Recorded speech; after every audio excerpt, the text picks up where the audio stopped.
Our ancient testimony this morning is from the New Revised Standard Version, Ecclesiastes 3, 1 through 8. For everything there is a season, and a time for every matter under heaven, a time to be born and a time to die, a time to plant and a time to pluck up what is planted, a time to kill and a time to heal, a time to break down and a time to build up, a time to weep and a time to laugh, a time to mourn and a time to dance, a time to throw away stones and a time to gather stones together, a time to embrace and a time to refrain from embracing, a time to seek and a time to lose, a time to keep and a time to throw away, a time to tear and a time to sow, a time to keep silence and a time to speak, and a time to love, a time to hate, a time for war, and a time for peace. Thus ends the reading of our ancient testimony this morning.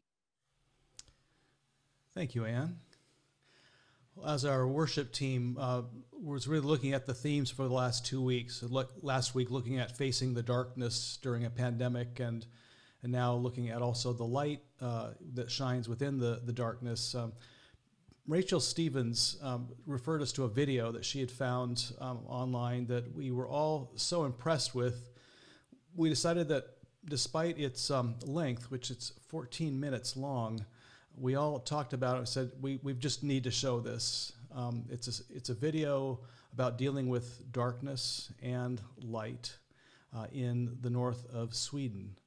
And we think you'll see why we wanted to play this as we get into it. But if you simply hold up that darkness as a metaphor for the pandemic, then its messages may come even clearer to you.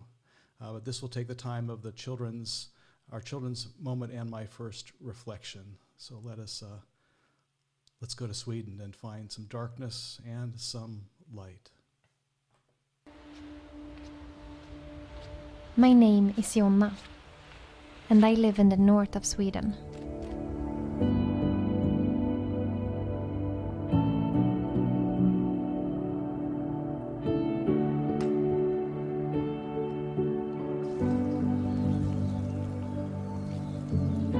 Sweden is a country with a lot of light.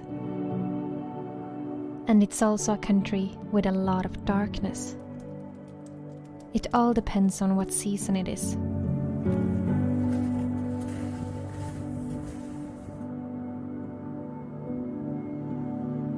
Just like many other countries in the Northern Hemisphere, there is a strong contrast in the light conditions between summer and winter. In the winter, it's dark almost all the time. And in the summer, it's light all the time. During the summer, in the very north of Sweden, the sun never sets between the end of May until the middle of July. So you can see the sun 24 hours a day, and that is called the midnight sun.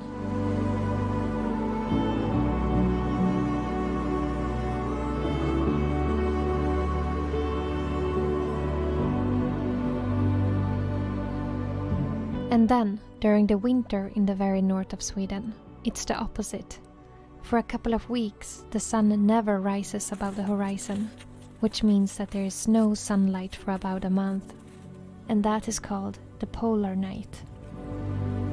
These extreme contrasts in light is caused by the rotation of the Earth in relation to the position of the sun, and the further north you go, the bigger the contrast. I live in the middle north of Sweden, and if I'm lucky and it's a clear sky, I can see the sun above the treetops for about an hour during the darkest time of the year. It's the middle of the day, and this is how high the sun goes up now. It's just a little bit over the horizon, or over the trees. But winters like this one, when it's been cloudy every day, I actually didn't see a glimpse of the sun for over a month. But just a few days ago, now in the beginning of January, I got to feel the sun on my face again. This is the first glimpse of the sun that we see in over a month. Do you see this? And that feeling when you begin to feel the sunlight again in January is always overwhelming. It's like seeing the sun for the first time in your life.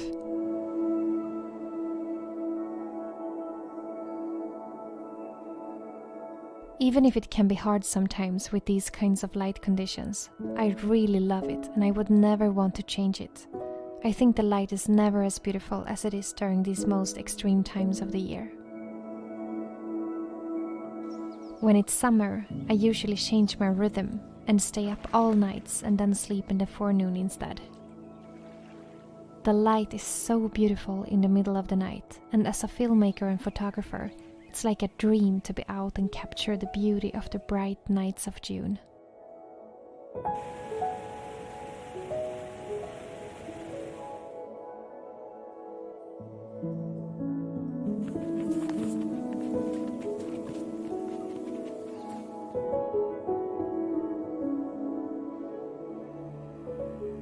And then in the winter, even if we don't get so much sunlight, we at least get a few hours of twilight during the day. And that light is the most beautiful kind of daylight that I know. It's like experiencing a long sunrise without a sun.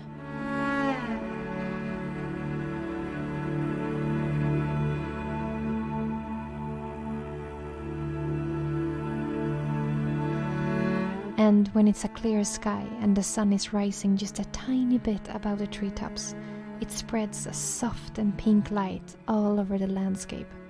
And that is beyond beautiful.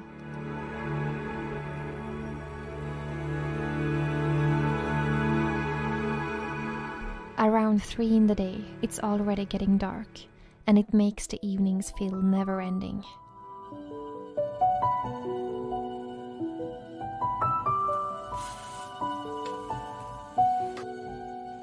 But the darkness makes us see what is never visible in the light. Because actually, we do get sunlight from thousands of suns far, far away. I live in a place where there's no light pollution, and the night sky is breathtaking. And for me, that is one of the reasons that I really love the winter here. And now and then, the sun sends us a greeting in the darkness. Particles from storms on the surface of the sun comes traveling towards the earth, colliding with our magnetic field and creating the aurora borealis, the northern lights that dances in the sky. I can never find the right words to describe how much I love to stand under the northern lights on a cold and dark winter night. I can take the darkness any day as long as I get to see the stars and the northern lights. It makes it all worth it. But even though there is so much beauty to find in these special kinds of light conditions that we have here in the north, I would lie if I said that it's always easy to live and adapt to them, because it's not. Well, the summer is easy. I don't think you can have too much light. The only thing that people often ask me is if it's harder to sleep when it's light all night. And for me personally, if I want to sleep during the night, I have no problem with that. And for those who do feel like it's a problem, it's easily fixed with some thick and dark curtains.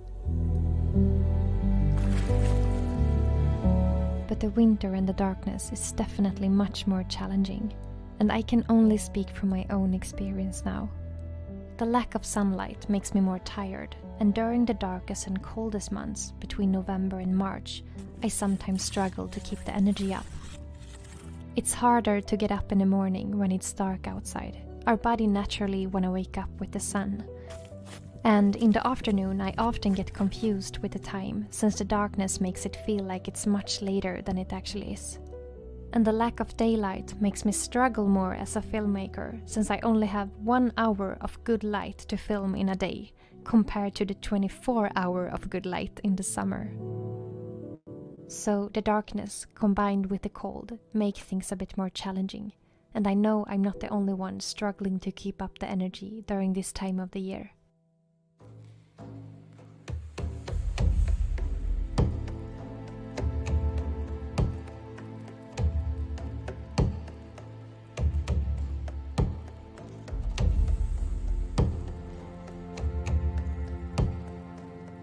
But of course, there is many things you can do to make the winters a little easier. I want to mention a few things that helps me adapt better to the lack of sunlight. For me personally, I think that the tiredness that I feel in the winter is the hardest part. The energy level is so low sometimes, and the cure to that is not always to sleep more. It can actually be to do the opposite. So I try my best to keep being active and moving my body as much as I can, and get as much daylight as possible. I go for long walks with my dog every day. And if the weather is good, I like to go out in the forest with my snowshoes and my camera, or go skiing. I also love to take ice baths.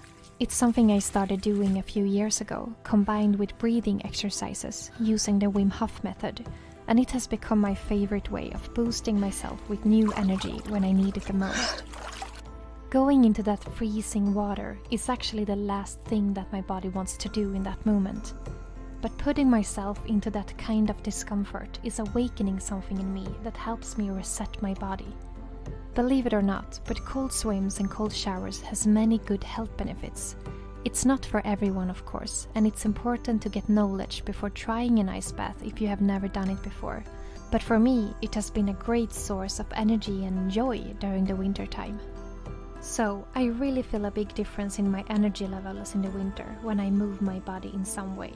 It doesn't need to be a full workout, but just something, a little every day, that makes you feel alive. When we can't get enough energy from the sun, I think it's even more important to make sure that we get enough energy and nutrition from our food. Nature has so much to give us in the summer that we can harvest and save for the winter when we need it the most.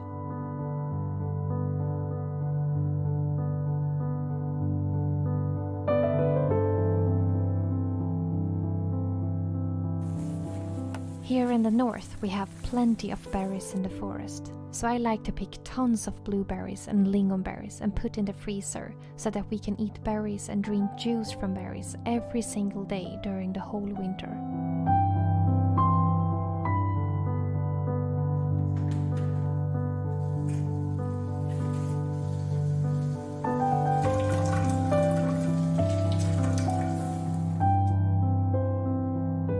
I also like to pick different herbs that are good for our health and dry them to make my own tea for the winter. One of my favorite teas to drink when it's cold and dark outside is simply made out of birch leaves. I pick them just as they begin to bloom in the spring, while they are still small and light green. And the tea smells and tastes just like how it smells like in the spring. And in the middle of the winter, I think it feels so comforting to have a piece of the spring to remind you of the wonderful time to come when everything is blooming and the birds are singing again. And of course, I also take vitamin D supplements since we don't get anything from the sun in many months. Even though that would never replace the sun, I believe it can help a little bit. The list of things you can do to handle the darkness is endless. These were just to mention a few. But I think that the most important thing of all is to accept and adapt to the cycles of nature. I definitely feel a big difference in the energy during summer and winter, both in nature and in myself. And that doesn't mean that it's right or wrong, it's just different. I think the winter and the darkness can cause a lot of unnecessary suffering when we are trying to force ourselves to feel the same as we do in the summer. It's okay to feel tired. It's okay to feel lack of inspiration, and it's okay to need more sleep and to let things slow down.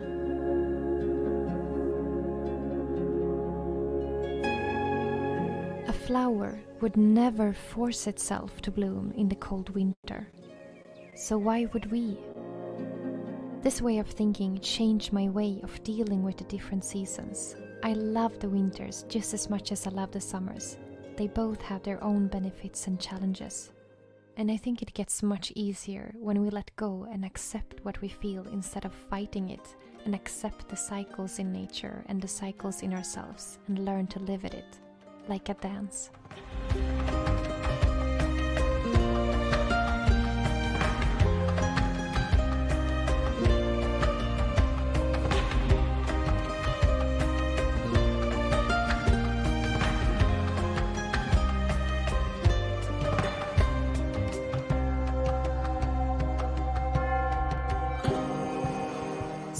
This is how it is to live with the light and the darkness in the north of Sweden, from my perspective.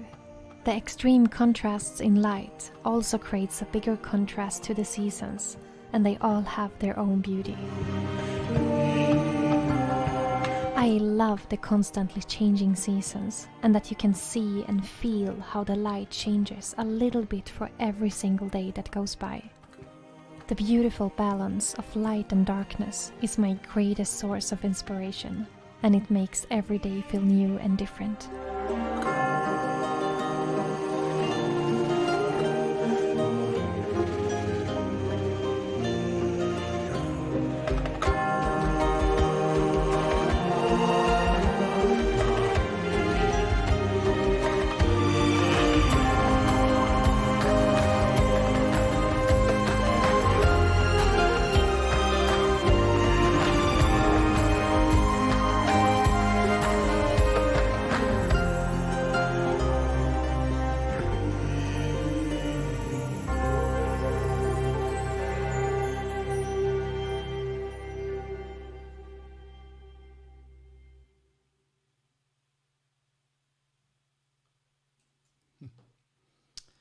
Thanks to Jonna Jinton and her YouTube channel for that.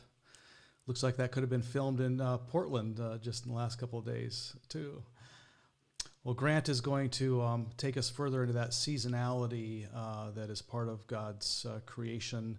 But as he does so, I invite you to consider what, despite the difficulties and frustrations and even downright tragedies that we've experienced either individually and also collectively during the pandemic, what insights or blessings have come your way as well, perhaps unexpectedly? And also what blessings did you find that you already had in your life or engaged with before the pandemic that have helped you through this dark winter that we've been collectively experienced? We're going to invite you to share those blessings in a few minutes.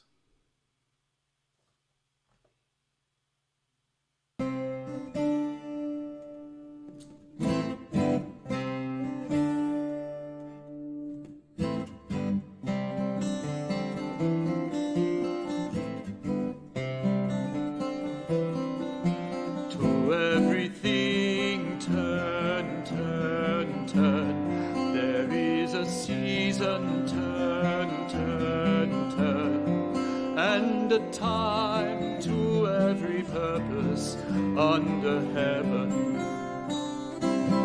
A time to be born, a time to die, a time to plant, a time to reap, a time to kill, a time to heal, a time to laugh, a time to weep. To everything turn, turn, turn. There is a season, turn, turn, turn. And a time to every purpose under heaven.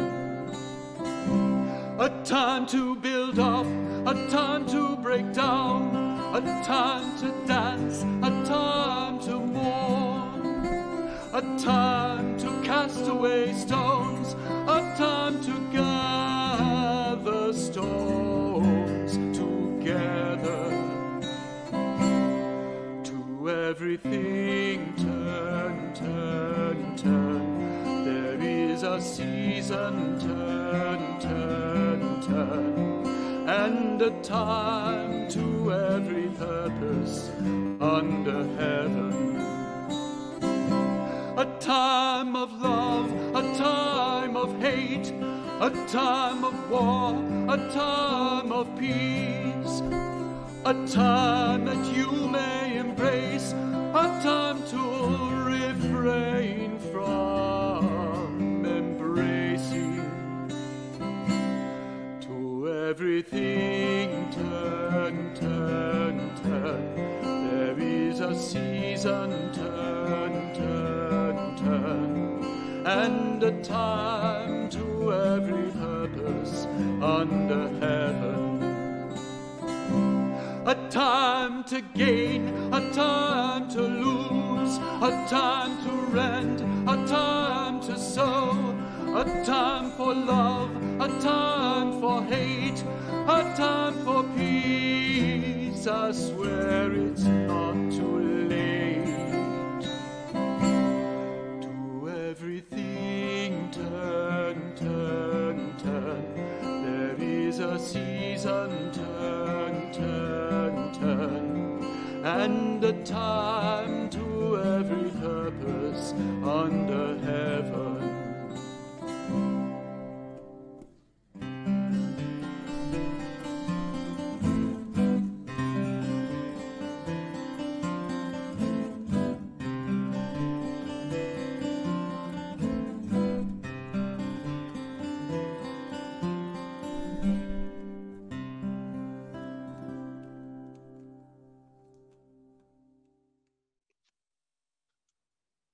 The modern testimony this morning is quotes from Julian of Norwich. It is God's will that we do all in our power to keep ourselves strong, for happiness is everlasting, and pain is passing and will end. Therefore, it is not God's will that we pine and mourn over our feelings of pain, but that we get better and continue to enjoy life. Take our trials and diseases as lightly as we can, for the more lightly we take them, the less price we set on them. For love, the less pain we will have in feeling them, and the more thanks and refreshment we will have for them. To behold God in all things is to live in complete joy. We will not take possessions of our birthright of never-ending joy until we find ourselves fully gratified with God and all his actions and judgments, loving and nonviolent toward ourselves and toward all our fellow seekers, and able to love everything God loves. Amen. Thank you. I want to turn this over to you all for a moment. But before doing so, I just want to make that observation that the reminder that Julian of Norwich, she lived almost her entire life during a pandemic that circled back 4 times and sometimes lasted for a couple of years at a time during the pandemic known as the Black Death. And in her city of Norwich, England, literally 2/3 of the town died from that disease. And estimates range from 4 out of every 10 to 6 out of every 10 throughout all of Europe, in fact. That's not even counting in Asia and other parts of the world. Just a devastating pandemic, and yet Julian had, as much as she believed in facing the darkness head on and acknowledging those pains, she also had this very buoyant sense about her, a real sense of joy amidst the tragedies, and perhaps even seeing that the tragedies drove her to looking at those joys a bit more carefully. She noted that, you hear that line, for the more lightly we take those hardships, then the less price we set on them for love, the less pain we'll have in feeling them, and the more thanks and refreshment we will have for them. It's interesting, that suggestion that we ourselves set a price on the pain, that we have some ability to put it against the backdrop of other values as well. So this last week I did ask that question of the week, what are those joys and insights and so forth that you've discovered during the pandemic that you want to take with you beyond it? And only one of you was brave enough to answer that question. I don't know if that's because we're so vitally aware of the hardships that we and especially others perhaps have felt that we're more hesitant to name those joys. But I do want to thank Susan Rogers for being that brave one who stepped forward, and I'd like to offer her response, and then I'm going to turn it over to everyone here, and let's have a conversation about what joys and blessings have you found that you've either discovered anew or that have really helped sustain you during this darker time. Here's Susan's reflection. A blessing for me during this pandemic is my family. The way we keep in touch now is by text. Every day I send out a question of the day and everybody answers. Some of the questions are serious, some are silly, some are introspective, such as if you were an animal, what animal would you want to be? What's the best thing about being female? What inspires you? What makes you smile? And what's your favorite TV show of all time? Those are some of the things that we're keeping in touch with now, and I plan to continue. Thanks. Thanks, Susan. Well, how about you all? Where have you found blessing or joy or awe during the pandemic?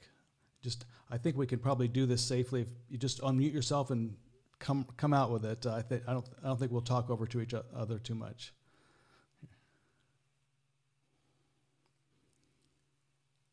I found blessing in learning new things. I've always liked it. It's been especially important now. What kinds of things have you learned, Leslie? I've been baking a lot, making lots of breads, and I've learned to make pasta, and I've been very inventive with what I have in the kitchen. Nice. Love it.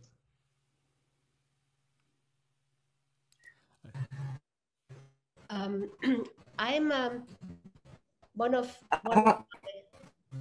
my joys. Can you hear me? Yes, we can, Margaret. Yeah, one of my big joys was that I have my family back, my daughter, and actually in addition to my daughter, her friend, because she was in college for 2 years and was miles and miles away from here. So it's wonderful. And our roles have changed. I come home from work and she has dinner ready. So that's different from a few years ago when it was the other way around. So. Nice. I see Karen Horn wrote in the chat, I am enjoying falling in love with my life partner, Don, again, spending more time together. We each like each other. That's good. We don't have family members living close by, but we have Zoom, and we're much more, we use it on a much more regular basis to connect. I'm in touch with my sisters now that we just didn't, and my kids and grandkids as well. Much more connection, and that's a good thing. That's a blessing. I've certainly heard as I've done the getting to know you conversations at the church as well. So many people reflecting on just how as a congregation we're getting to know each other on better in many ways than before with all the connectivity through Zoom. I've had the opportunity to meet a new, and I think it's going to be a very special friend simply by virtue of Zoom. I never would have met this person who lives up near Leavenworth and is the caretaker of a camp. I never would have met this person. And as it is, he comes to a meeting that I'm in 3 days a week, and then we chat. I called him up last night and we had a great conversation. Thanks. Thanks, Dorothy. It's amazing. I have enjoyed the slow time, the time to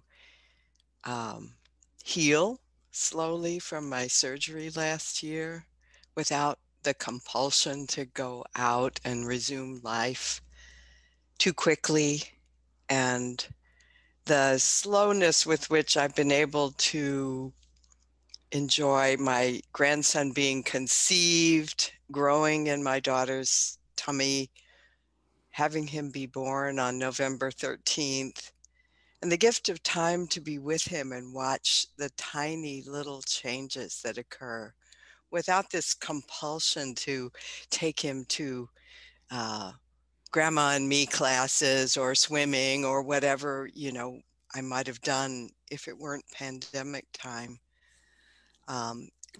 I crocheted an entire blanket for him.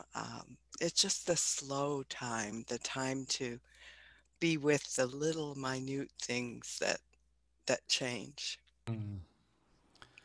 Like there's probably a lot of us who can relate to that gift of slowing down a bit. Yeah.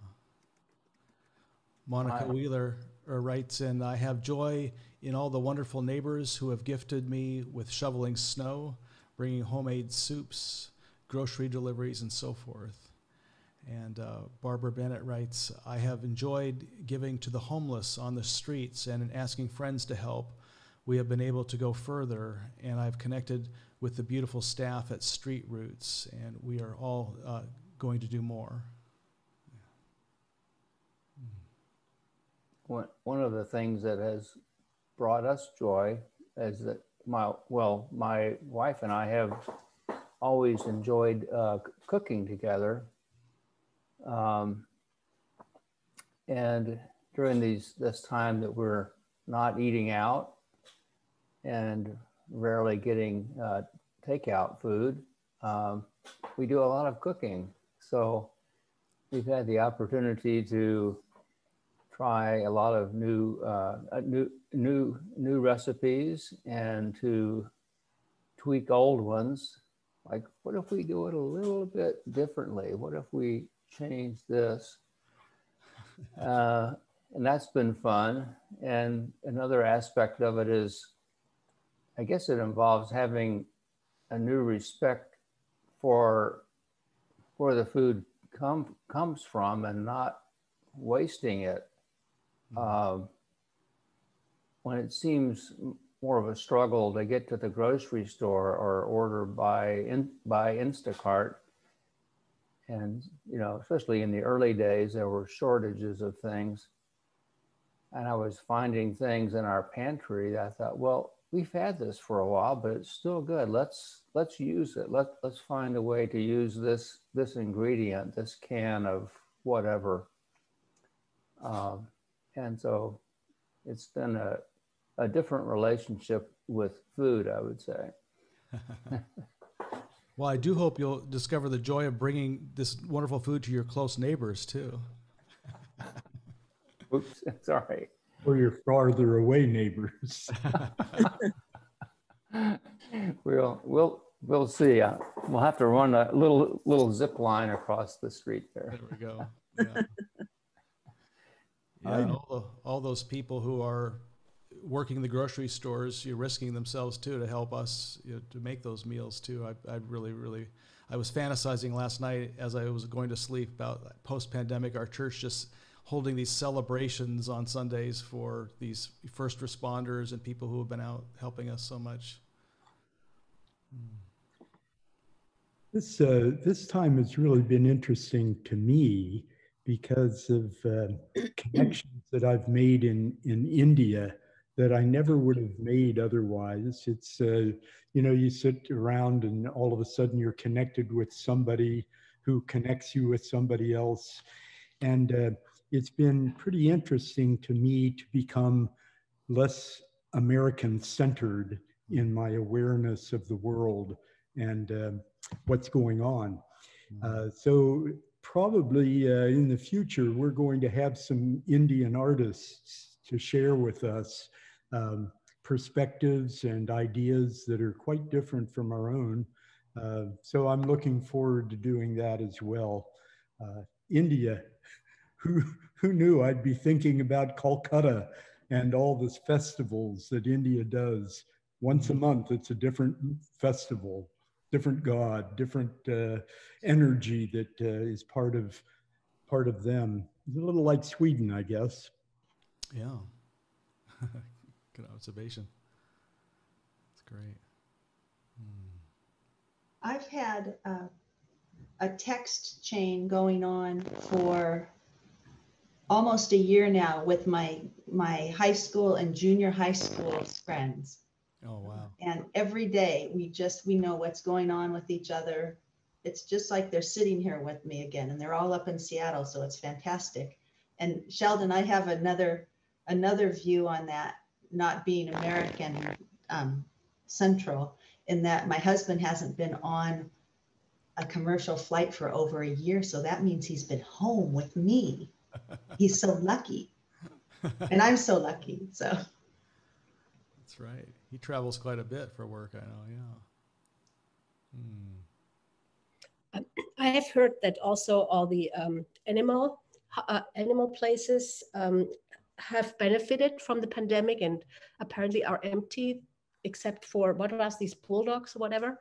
So a lot of them are cleaned out to be pets and friends. And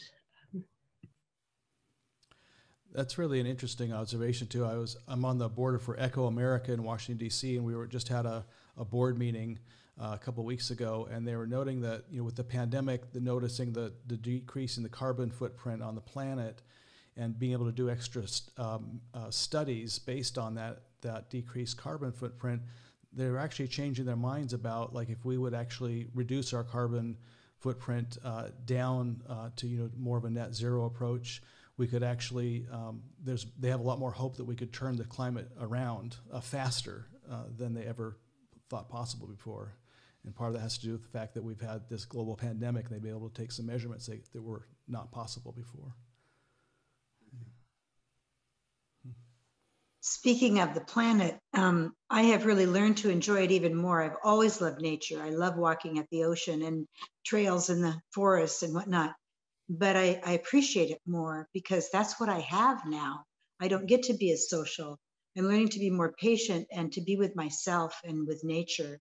And I really greatly appreciate God's beautiful world. Amen. Thanks, Anne. Yeah. I have so many things to be thankful for. I guess I'll just focus on this one. Because of the pandemic, I've had to, you know, slow down. I can't be physically as busy running around to work, to meetings, to exercise classes, etc.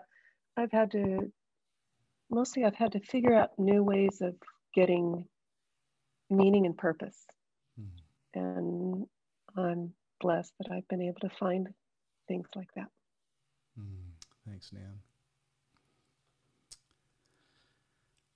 Well, I'm reminded of a passage by the Apostle Paul, which I think really relates well to the Julian Norwich wisdom too. I think that she's motivated to see a lot of the joy and wonder and awe for the very same reason that the Apostle Paul could see it. He writes in Romans 8, we know that the whole creation has been groaning in labor pains until now. He recognizes that there's a lot of darkness and struggle. And not only creation, but we ourselves who have the first fruits of the Spirit groan inwardly while we wait for adoption, the redemption of our bodies. So he's saying life is tough, and it's tough for everybody. But then he says, but we know that all things work together for good for those who love God, who are called according to God's purpose. That's an interesting line there. Oftentimes we don't really get what he's getting at there. We think that he's claiming that all things work for good, but he's not saying that all things work for good. He says all things work together for good. Like if you knit it all together, then for those who love God, who are called according to God's purpose, I think means simply when we surrender it all to that higher power who is able to knit those things and help them work together for good, not individually. So, you know, that word that he says that together is actually based on a Greek word, synerge. Do you know what, does synerge sound like any word that sounds familiar in English? Yeah, synergy, right? Yeah. And synergy, you know how synergy works. If you have, like, for instance, a group of atoms, if you were to release the energy of those atoms just individually, you might have 10 atoms, you'll have 10 units of energy. But if you take those same atoms and you release all their energy together, that is synergistically, well, that's what creates an explosive amount of energy. So when Paul says that all things work synergistically for good, he's not then claiming that all things are good. He's saying, actually, he's acknowledging that there's some really sucky, horrible, bad things that happen in life that we would never choose to have happen. and we may not ever choose that they would have happened. But when we surrender them all to this loving God and turn them over, God is able to weave them, the good, bad, and the ugly of our lives together in such a way that not only works for good, but I guess Paul might say can work explosively for good. And I think that's the same buoyancy that Julian comes from too, that despite pandemics and life's challenges, we end up actually assigning values based on our understanding of that context. And when we understand the context is wrapped together in love in such a way that even the bad things that happen to us can ultimately be turned when brought together with the rest of our lives for good. There's very little that we have to fear, very little hardships that we can't find a way through. Well, thank you for sharing your own gifts during this pandemic. I've seen a lot of heads nod as people shared those gifts, a lot of knowing nods, and it's helpful to remind us that ourselves, that even during the darkest days, there is this light, and there's also a seasonality to life, that it doesn't all have to be about brightness and sunshine, but sometimes the darkness provides its own gifts as well.